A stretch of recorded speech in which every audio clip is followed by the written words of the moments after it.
नमस्कार दोस्तों, आपका स्वागत है सुनील कॉन्सेप्ट में। चलिए आज शुरुआत करते हैं एक नए अध्याय की और इसमें 50 क्वेश्चन कंप्लीट करते हैं। और ये जो 50 क्वेश्चन है रेलवे एनटीपीसी है या फिर एसएससी एमटीएस, इन सभी में आने वाले समय में आपको दिखाई देंगे। चलिए सबसे पहला क्वेश्चन की बात करते हैं। 1972 का शिमला समझौता इंदिरा गांधी और किसके बीच हुआ था? तो ये जो है इंदिरा गांधी और जुल्फ़िकार अली भुट्टो के समय पे हुआ था। तो इसका 4 राइट आंसर है। फिर निम्नलिखित में से किसने संथाल विद्रोह और 1857 के विद्रोह के दौरान अंग्रेज़ों की सहायता की थी? तो महाराजा मेहताब चंद थे जिन्होंने संथाल विद्रोह और 1857 के विद्रोह के समय अंग्रेज़ों की सहायता की थी। फिर नेक्स्ट क्वेश्चन है, सरकार के कुल व्यय और ऋण को छोड़कर कुल प्राप्तियों के बीच के अंतर को क्या कहते हैं? तो राजकोषीय घाटा कहते हैं। मुगल कालीन प्रसिद्ध गायक तानसेन किस भारतीय संगीत शैली से संबंध रखते हैं? तो ध्रुपद से संबंध रखते हैं। फिर है, हमारे जिह्वा पर कौन सा अभिग्राही रिसेप्टर स्थित होता है? तो रस संवेदी होता है। फिर है, लोकप्रिय काल्पनिक उपन्यास चंद्रकांता की रचना किसने की थी? तो देवकी नंदन खत्री ने की थी। पृथ्वी शिखर सम्मेलन के रूप में किसे जाना जाता है?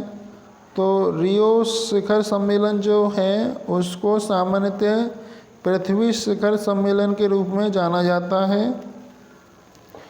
फिर है, किसी वस्तु या सेवा के मूल्य पर सरकार द्वारा लगाई गई ऊपरी सीमा को क्या कहते हैं? तो अंतिम सीमा मूल्य कहते हैं।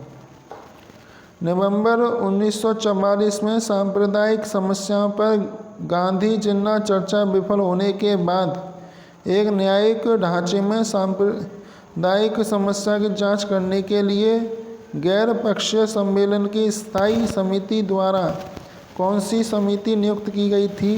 तो सप्रू समिति नियुक्त करी थी। निम्नलिखित में से कौन सा कलपक्कम में परमाणु अनुसंधान हेतु स्थापित अनुसंधान रिएक्टर है? तो कामिनी।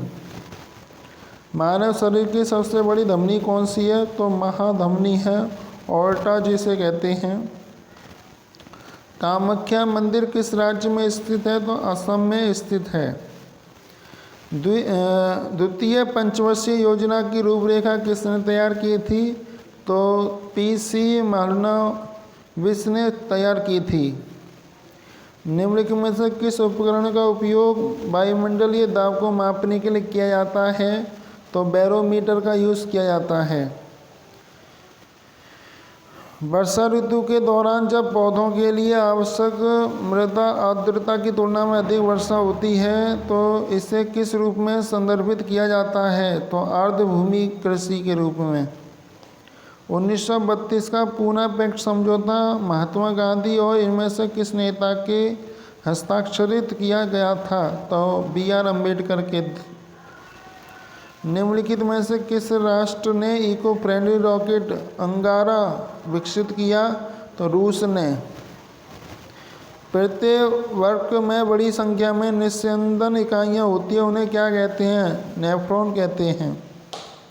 नाइट्रोजन यौगीकरण के माध्यम से मृदा की प्राकृतिक उर्वरता बढ़ाने वाली फसलें क्या कहलाती हैं? फलीदार फसलें कहलाती हैं। वर्ष 2019 में थाईलैंड की खाड़ी से किस चक्रवात का आरंभ हुआ था?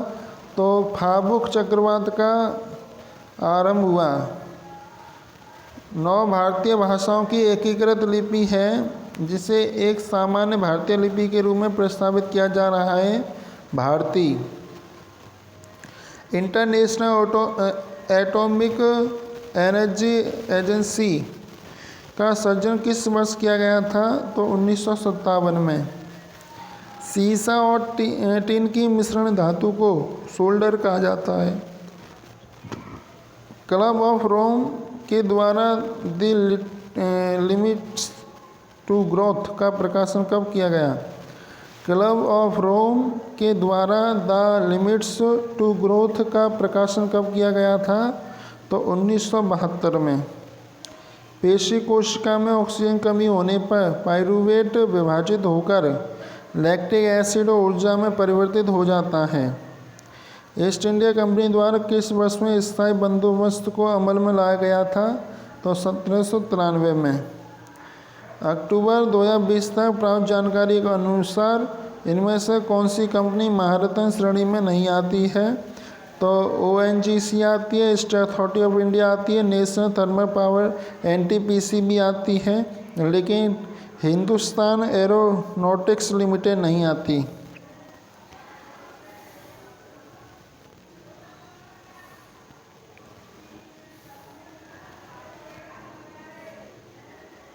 तो फिर इसके बाद ये है आपका the God of small things उपन्यास किसने लिखा था? तो अरुंधति रॉय ने लिखा था। किस सिख गुरु के निमंत्रण पर सूफी संत हजरत मियाँ मीर ने अमृतसर में स्वर्ण मंदिर की आधारशिला रखी थी? तो श्री गुरु अर्जुन देव जी ने। इस ब्रह्मांड में मौजूद प्रत्येक वस्तु जो पदार्थ से निर्मित है उसे वैज्ञानिकों ने क्या नाम दिया? द्रव्य। सन 1944 में भारत के बड़े उद्योगपतियों ने एकजुट होकर स्वतंत्रता मिलने के बाद देश में नियोजित अर्थव्यवस्था की स्थापना के लिए एक संयुक्त प्रस्ताव का मसौदा तैयार किया था। उस मसौदे को किस नाम से जाना जाता है? द बॉम्बे प्लान के नाम से। OCR का पूर्ण रूप क्या है? तो ऑप्टिकल कैरेक्टर रिकग्निशन।